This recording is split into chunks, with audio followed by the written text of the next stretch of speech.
I'm so embarrassed to be a member, really, of the psychological community at this point, Dr. Phil, because this epidemic has revealed a cowardice among my peers that I would have never believed possible. It's a hideous situation. We've seen the American Psychological Association, the American Psychiatric Association, the American Medical Association, the Academy of Endocrinology. Dr. Phil and Jordan Peterson met and covered a range of topics.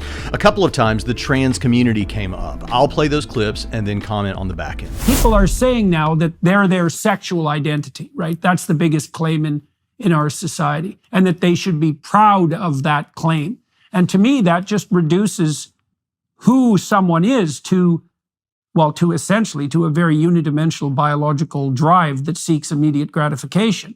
It's a very low order conception of who you are. So when you say be who you are on purpose, what do you think you're pointing to in that who you are?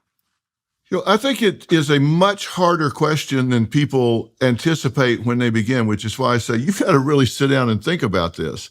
Because when you ask somebody, tell me who you are, and you cannot use your occupation or what you spend most of your time doing in the answer, it's astounding to me how people struggle because they identify themselves with labels.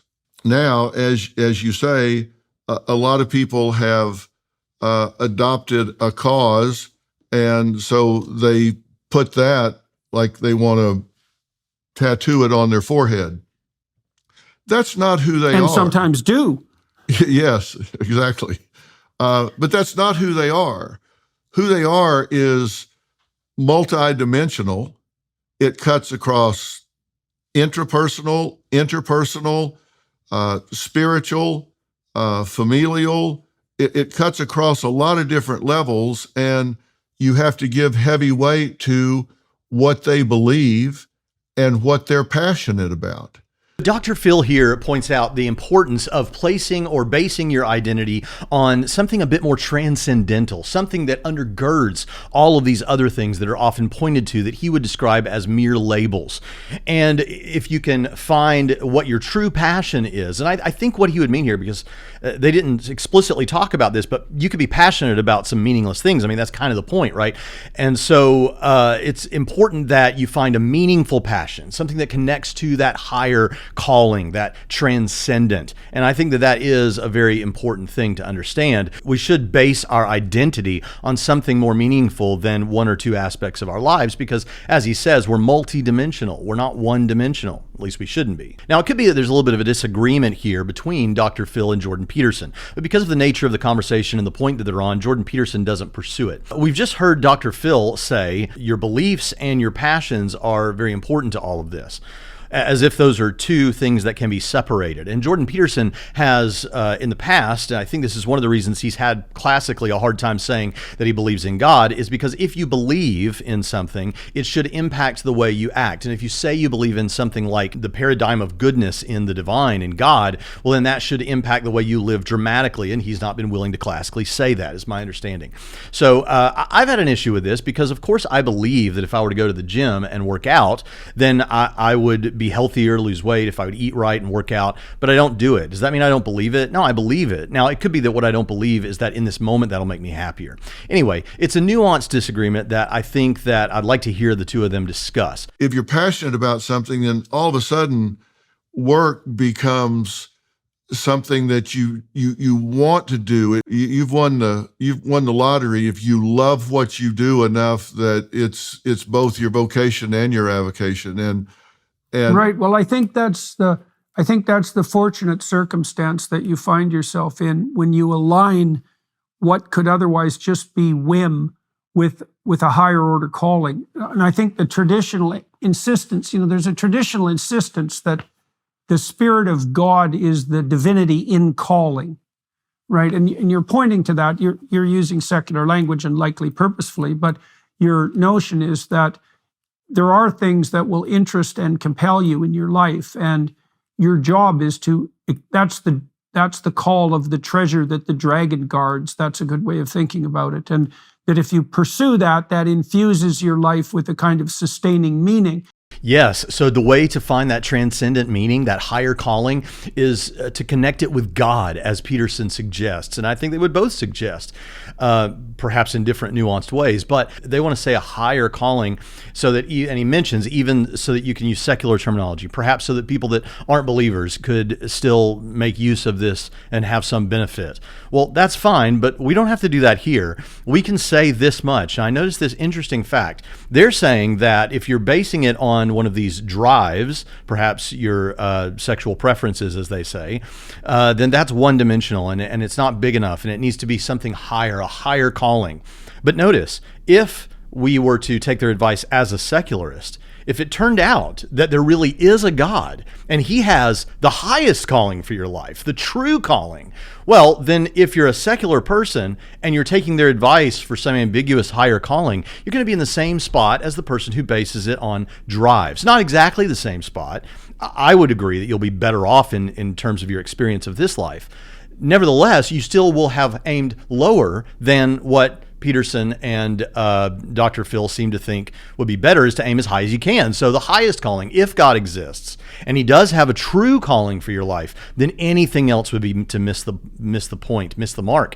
And so it's to that calling that we aim. The fact that you're pointing to the contagion of the trans phenomena among not its typical sufferers, who, as you pointed out, historically were male, but young women, is clear evidence to anyone who isn't purposefully stuffing up their ears and blinding their eyes that this is a social epidemic.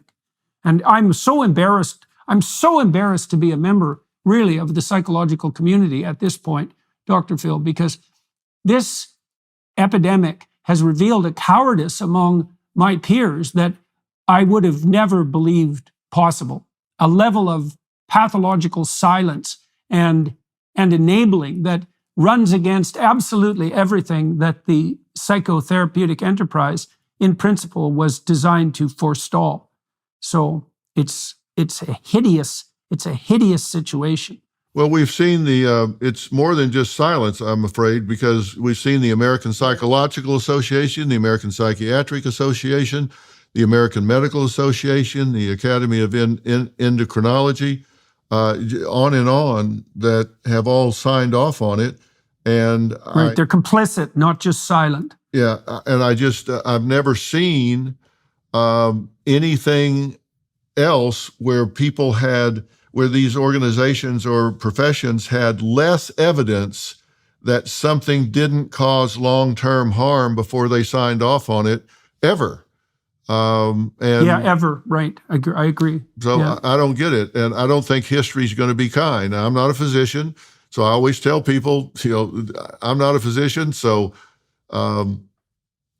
take that for what you will. Now, I want you to notice the difference, not just in content, but also in tone, in how Jordan Peterson and Dr. Phil discuss these professionals who stand behind these things versus the people who are going through it themselves. Previously, they talked about it with a bit of compassion, despite what they may or may not have said elsewhere. Here, what they're doing is they're urging people on to a higher calling, basing their identity on something more.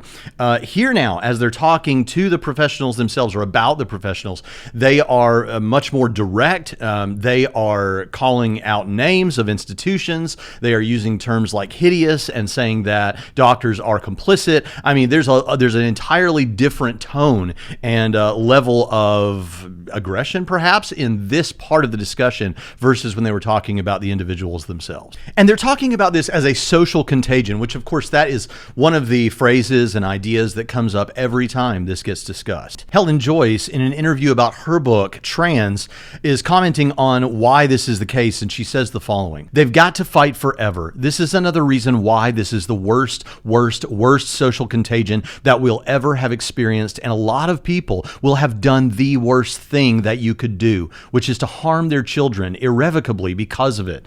Those people will have to believe that they did the right thing for the rest of their lives, for their own sanity and for their own self-respect." Abigail Shrier, the author of the book Irreparable Damage, had this to say about the nature of it as a contagion. "This didn't look like gender dysphoria at all. It didn't begin in early childhood, and it was predominating among young women. And the strangest thing of all It was exploding in friends groups. And then they turned to the professionals involved and they named the names of institutions. And I want to tell you, whatever you think about this, if these guys are right, then what is happening at an incredibly high level of intellectual credibility is nothing short of a betrayal. But whoever you are listening, God loves you and does have a calling for your life.